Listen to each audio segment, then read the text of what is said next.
Okay, we're good. Alright, so welcome to the fall 2015 debate for Speaker of the House for American Government's legislative semester. Our two candidates for legislative semester is Ms. Sarah Emmer from second hour legislative semester and also Representative Jared Mack from fourth hour legislative semester. Our two moderators for our debate today, both from our Rules Committee, Representative Kenzie McCumber from second hour and Representative Claire Enders from seventh hour. So candidates, are you ready for debate? Yes. Okay, moderators, are we ready? Yep. Okay, moderators, when you're ready, you may ask the candidates their first opening questions and go from there. You want to explain the rules to them, how long they have to respond, those kind of things as well? Yep, we're going to ask you questions. Whenever you ask you a question, you're going to have 1 minute to give us your response, and then the other candidate will have a minute to rebuttal. Also kind of going off of, depending on what the question is. All right. Our first question, what makes you the most qualified to serve as the Speaker of the House? We'll start with Representative Ermer. I'm pretty good at debating since I come from a family who loves to do it. So we also are obsessed with watching the news every night, so I'm informed. I've also been in many leadership positions, like drum major, for example, of March Band this year. I was also a student body president a couple years ago, so I know what it's like to run meetings and I know what it's like to lead. And Representative Mack.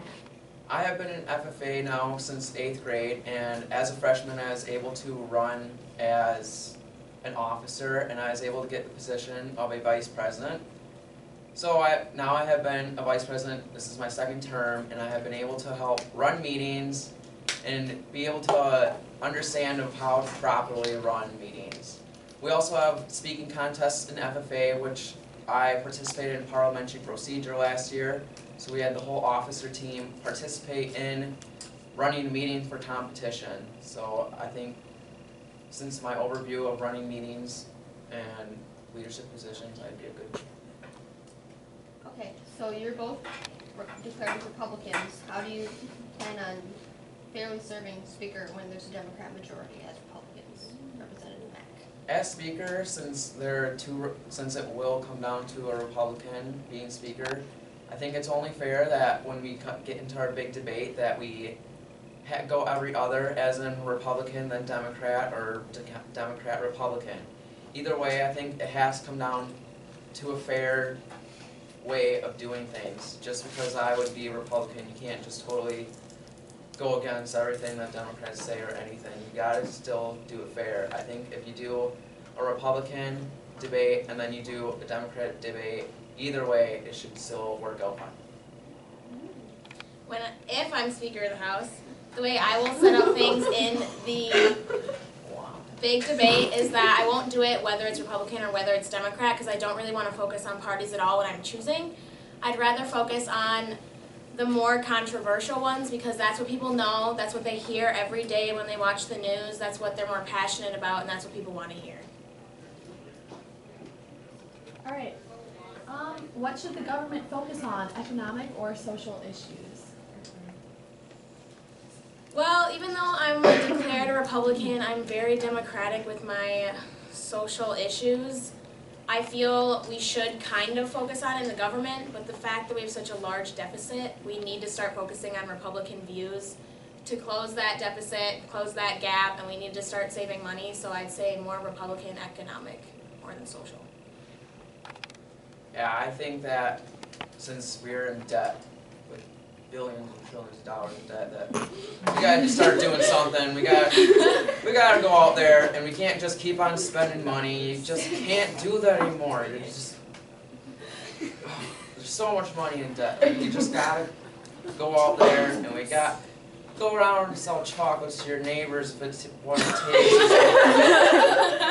We just gotta get ourselves out of debt. We need to stop borrowing money, stop whatever. Make things America again. Okay, so we're just going to throw out two topics on for your opinion. Can we discuss abortion? Matt? Yes. I'm against abortion. I don't think that at the moment of conception it is considered a human being. They can tell hair color, eye color at the moment of conception. I don't think that aborting baby is the right thing to do just because that it is a human being.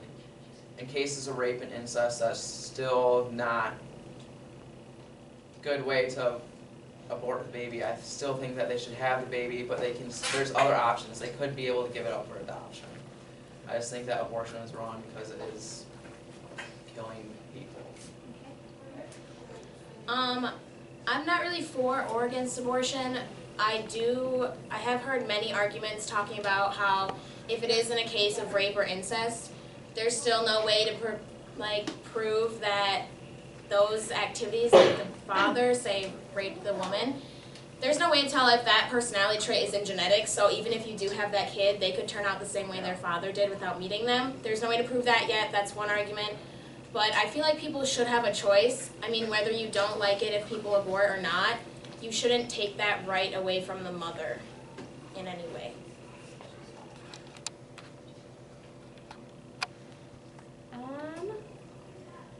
Are we skipping to here or welfare? Alright, next topic that we're going to talk about is welfare. What is your stance on welfare and just in general? As in my class, my bill is actually drug testing people on welfare. I think that we should be drug testing people on welfare because you're giving free money to people.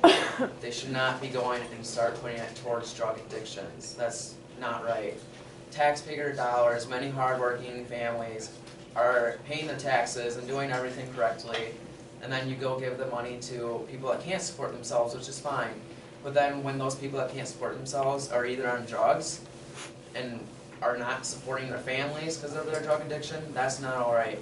So I think if you drug test the people, they should have a probationary period of, if they were caught, of how long they should be off welfare. I agree wholeheartedly. This goes back to the social versus economic, and welfare is one of the reasons we're so far in debt, is we cannot keep up with how much money we're kind of handing out. Some people need it, but there's also a lot that don't. Okay, so there's a lot of controversial issues that we're going to be discussing in debate in our full session. How are you going to keep civil discourse? Like, keep things from getting out of control? That's a good question. I think probably a speaker will discuss this beforehand more when we do get it, because I'll be more familiar with the topics. I'll be able to figure it out. It's probably pretty predictable what will go wrong and where. I know my classmates pretty well, so I'll come up with a plan when I see the bills. Civil discourse, I know it can be a problem. Like right now, we're having this is actually a really good debate where there's no screaming or yelling here. No insults? And and once you get to like the big debate, if they're screaming, yelling, or name calling, I'm gonna give the people 2 chances. If not, I think they should just not be able to talk anymore, because that's just ridiculous. You should not be screaming and yelling your opinion across. Nicely, conversations like this is the perfect kind of debate that there should be. Okay, so there are a few bills that are going to be coming up involving U.S. energy and U.S. space travel, things like that. What role should the government play in the sciences? So I'm going to start off with the NASA. I think the government should fund NASA because a lot of people don't understand that almost all the technology we have comes from NASA, because the goals they have, they're able to go after things like, for example, cell phones, mostly electronics. And as far as kind of leaning off of oil products and crude oil and stuff like that, we need to start doing that because we can't depend on it forever. It takes millions of years to produce, and we're running low. We need to start going towards alternative energy sources. In the year 2050, there's an expected amount of 9 billion people on this earth, which right now there's 7 billion, so that's dramatically increasing. With that, we're going to need more for less. There's going to be more people, and there's going to be less agricultural lands. We're going to need more ways that scientists are able to come up and produce different ways to help make the more for more people. If we don't have enough food, there's already starvation going on. We don't need to face more starvation in the future. By looking at genetically modified organisms, we may be able to come up with ways, safe ways, that are able to help people sustain in the future. So, when you said civil discourse, if yelling's a problem, you can just kick them out, but do you think yelling can be included in civil discourse? Like, being loud to get your point across? Matt? Being loud to get your point across it can work, you can get your point across, but there are ways that where you don't have to be yelling at your person. You can have a nice conversation. You don't have to be screaming at the top of your lungs to get your point across. If everyone is nice, calmly, and gives people turns, there should not be any yelling. I agree, because I think instead of speaking louder or yelling, just improve your arguments. There's different ways to get your point across. I'm not saying I'm gonna kick them out just for being loud, because people do get passionate, but there's a difference between like being passionate, making your point, than trying to force your opinion on someone and trying to force them to change their mind with your like brutality in your voice. Alright, this one is for Representative Ertmer. Involving taxes, how will you use taxes to fund the government and not increase federal spending? Right now, the bill that my group is working on is a flat tax. So that means instead of having tax brackets based on income, we would just have a flat percent, everybody pays the same. This is a very Republican economic kind of thing. We threw around the idea of boosting the sales tax to more tax what people spend than what they earn, because that's more of a choice than the government just taking away from you blindly. So I think we can decrease the deficit this way, but we also have to decrease it with less welfare, less spending. So there is two sides to it. Like, yes, we can help it with taxes, but we also need to decrease our spending. Yeah, I totally agree. Like, there should be a flat tax. You can't be taxed just because someone's really rich. Doesn't mean they haven't worked hard to become that way. Say that someone's making millions of dollars, whatever. You can't just tax them 25% of that. That's just not fair. Like, everyone's working the same. You can't just make different tax zones for everyone. Like, that's just not fair to everyone. So this one is for Representative Mack. You want to put drug testing requirements on welfare recipients? Many states who have enacted this legislation have not found many positive tests. How do you respond to this? Yes, many states that have practiced drug testing, participants on welfare, they've actually come up with not saving money. But I feel like if drug testing people on welfare is practiced thoroughly, it should eventually start gaining more money for the states. On this, I'd have to have more information, because yes, maybe they don't have as many positive tests, but how do I know if the amount of people on welfare in those states decreased because of the drug testing? It could still have positive results where it kind of scares people off of welfare and they don't want to use it because of drug testing, but that would maybe produce more positive results, so it still could be beneficial. Do you have any other questions? Any other questions? Should we ask any other questions before we have our I don't know last? if you guys want to ask, or would Mr. Anthony go for it? You said that you wanted to genetically modify animals to increase the agriculture so we can keep up with the food of the place. Do you know, like, that can make animals miserable sometimes? And, like, genetically altered another creature for a beneficial of another, like, would you really want to do that? I think that there should be more scientific research so the animals aren't suffering. If animals are suffering, I don't feel that's not, like, I hate when animals suffer too, that's not good.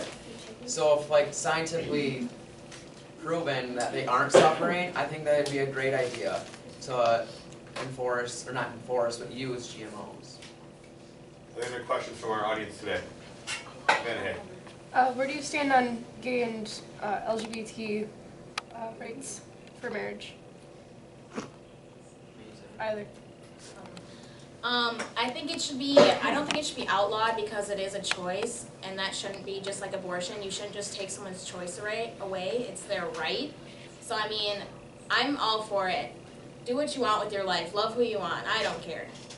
I don't really agree with the topic, but I then again don't really care as much. Like, people are gonna do it, they can do it, that's their opinion. I don't care, I just don't agree with it, it's my opinion.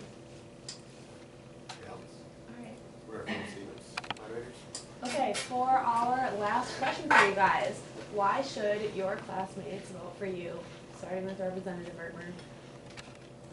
I originally, when we were doing the spectrum work, I wanted to declare myself as an independent, but I decided since most of the things we were talking about were going to be economic, I chose Republican. So I just want to tell you, I'm mostly independent. I won't be as biased as maybe other people. I want to be as neutral as possible when we're doing this process, so I hope you can trust me to do that.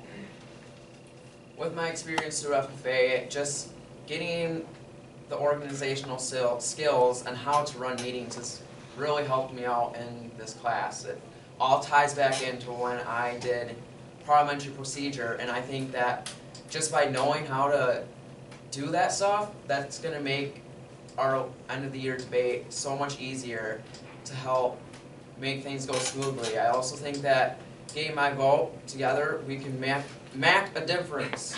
Alright, let's give our candidates a big hand, everybody. Thank you very much. And good moderators. Thank you guys. Take my double chair. Yeah, really.